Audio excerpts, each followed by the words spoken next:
Hi YouTube, it's Kathy, and this is my weekly entertainment wrap-up for January 21st through 27th. This week I read 2 books, so I watched 1 show, I watched 1 movie, I watched 1 staged reading, and I listened to 2 books.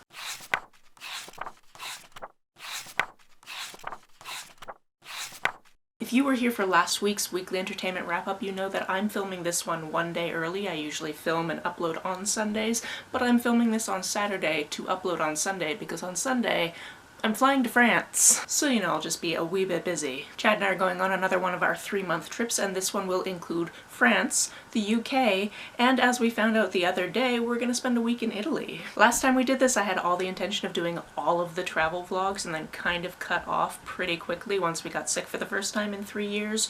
So I'm not going to make any promises, but I feel like there will be at least some travel vlogs, but definitely not for the entire time we're gone. First this week, I read All the Violet Tiaras by our very own Jean Mingus from Jean's Bookish Thoughts. I actually saw her last year while I was in Scotland and we were talking about this volume because she had been accepted to do this volume but hadn't quite written it yet, and I knew that it was coming out around December-ish because I had supported the Kickstarter, so I told her then I was very excited to read it, and now I finally did. I actually thought it was going to arrive after we left, so I'm really glad it showed up last week so I could read it this week, so it's done before I leave the continent again. This is from a company called 404 Inc. and they do really tiny little books on a given subject. And this one was all about queer Greek myth retellings, which is just right up Jean's alley. If you're not familiar with her work, she is actually Dr. Jean because she has her doctorate in ancient studies. And honestly, I can watch her discuss Greek myths all day long, and I sometimes do over on her YouTube channel, but it was very fun to go through this very brief collection of essays on the topic, and now I have so many more books that I want to read. So thanks for that, Jean. The other book I finished this week is The Writing Retreat. The main premise of this one is our main character had a friendship breakup about a year ago and still doesn't really know why the friendship broke up, kind of has an inkling of it, and we learn a little bit more of the story as it goes on, so you get a little bit more of an insight into what happened. But when they first became friends, they were also part of a small writing group, and ever since that breakup, our main character can't write anymore. She has the worst writer's block. While they were still friends, they applied to do this writing retreat with their mutual favorite author, but it took so long for selection that they actually kind of aged out of the eligibility because it was supposed to be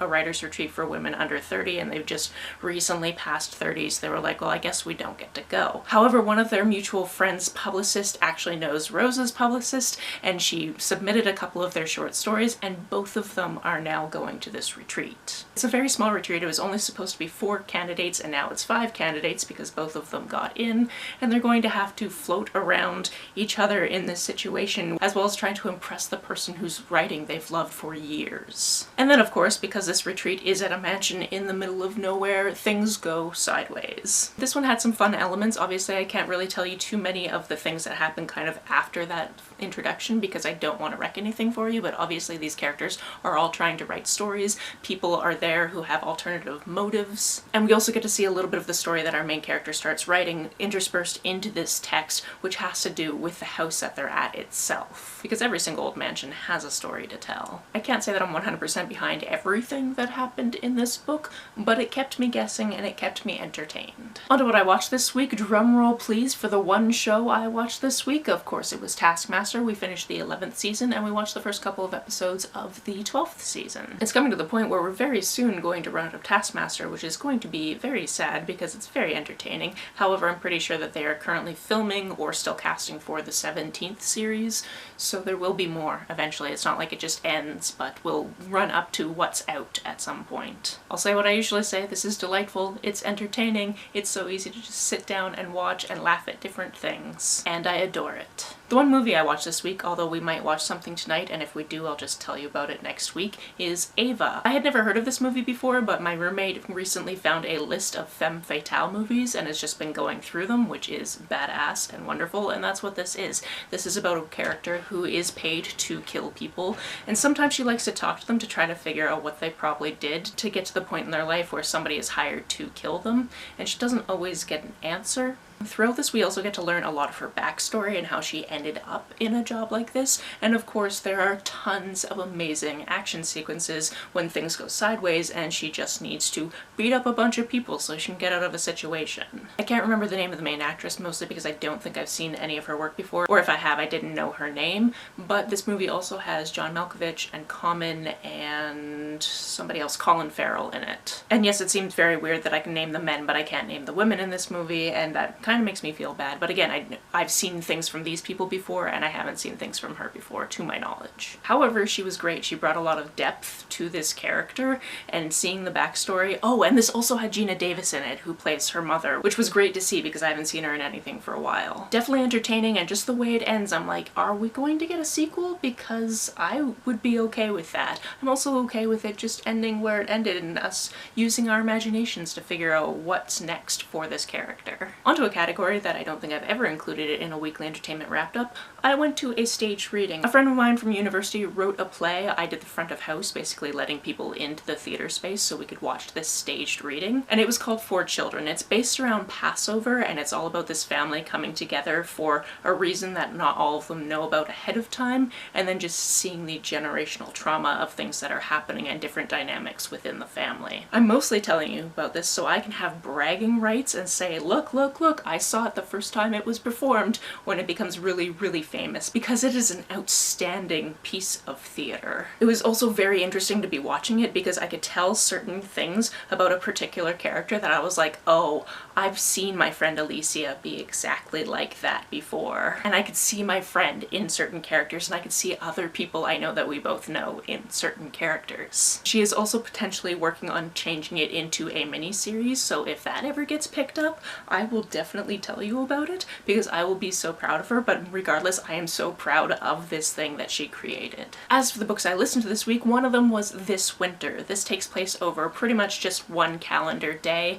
in the Spring household, which happens to be Christmas Day. In this we get three different perspectives. First we get the perspective of Victoria, or Tori Spring. She's the elder sibling. Then we get the perspective of her younger brother, Charlie. And then right at the very end we also get the perspective of Oliver, which is their much younger sibling. I think he's 6 years younger than Charlie is. This novella is part of the Heartstopper universe, so if you were to intersperse it with the graphic novels, I believe it's number 4.5, so it takes place between the 4th and the 5th volume. Or additionally, you could think of it as the .5 novella for the Solitaire series. It's not really a series because there's only one book in it and it's Solitaire, but this takes place just before Solitaire happens as well. And it's just part of the wider Alice Oseman universe, or Osemanverse, however somebody has portmanteaued that. This is basically just an excuse to see these characters again and just get a really in-depth look at this one day. It's only about an hour long as an audiobook, and there is one other novella that I will eventually be reading, but I'm waiting for my library hold to come in, and I'll be reading that as a digital print copy as opposed to an audiobook because that's what my library has. The other book that I listened to this week, which I was actually listening to before I downloaded This Winter and then decided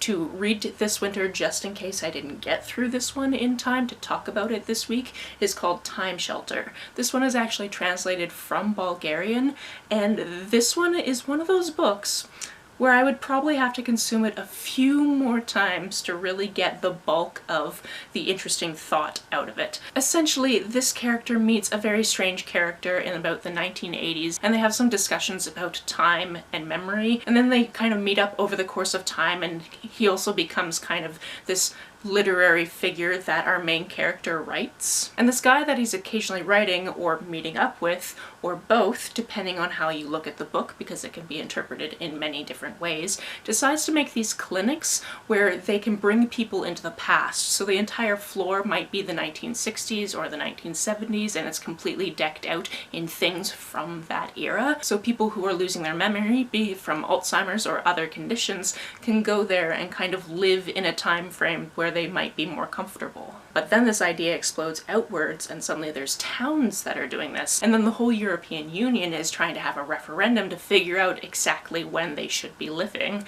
and what year they should go back to and move on from. Like I mentioned, this one is complex, but also at the same time meanders in quite the same way that memory does. So if you're looking at this for plot, and that's what your brain really hooks onto, if you're listening to this and you're looking for plot, you're not necessarily going going to be hooked into it, and your mind is going to wander much like memory sometimes wanders. And then you'll come back to things and be like, that line was written really beautifully, and then you'll be moving on to something completely different. And that's why I feel like if I wanted to get the most out of this, I would have to consume it more than once, which is interesting given we're talking about people who are living their lives back in a past time frame. I thought while I was listening to this it would be too easy to discount this as something that I just wasn't getting as much as the author would have intended, and maybe I'm not going to really get all that much out of it and I'm just not that intelligent and it's going over my head. But the more I think about it, the more I see little connections here, there, and everywhere to do with memory and the past and memory loss, and whether or not this character is in fact losing his memory as he's writing this novel, which is also a part of the timeline of this novel. So even though I am convinced I didn't understand everything I listened to, this is still brilliant. That's it for this week. If you've read, watched, or listened to any of these, let me know about it down in the comments below. On the way down to the comments, if you hit that subscribe button, that would be very nice of you. If you don't feel like leaving a comment but want to make sure that I know you're here, just leave me an emoji or a smiley face if you happen to be on your keyboard. Some people have asked if there's a way to financially support this channel, so I set up a Ko-fi account, which is a digital tipping service. The link for that, as always, is down below. The next time I talk to you will probably be for my monthly wrap-up, and I'll be recording that in Paris, so that's cool. I've never been there before. I'm very excited. You can like and share this as you see fit, and I will see you very soon. Bye!